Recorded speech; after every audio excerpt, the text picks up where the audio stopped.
Veste, najbolj sem kritičen pri tem, da se zakonodaja ne izvaja. Ne?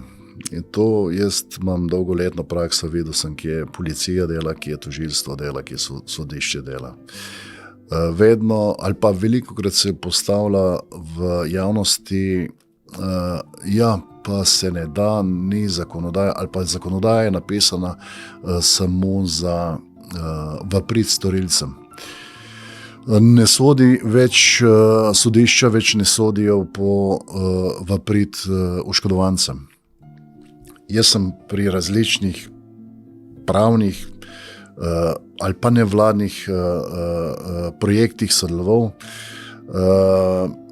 ko smo se pogovarjali in tudi nastavljali pravilnike in zakonodajo za pravice žrtev kaznivih dejanj, za pravice osumljencev, priprtih, za pravice invalidov, ki so v kazenski postopek in tako naprej.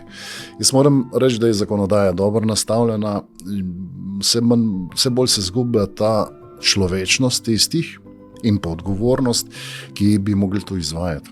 Od policije do celotne zgodbe naprej.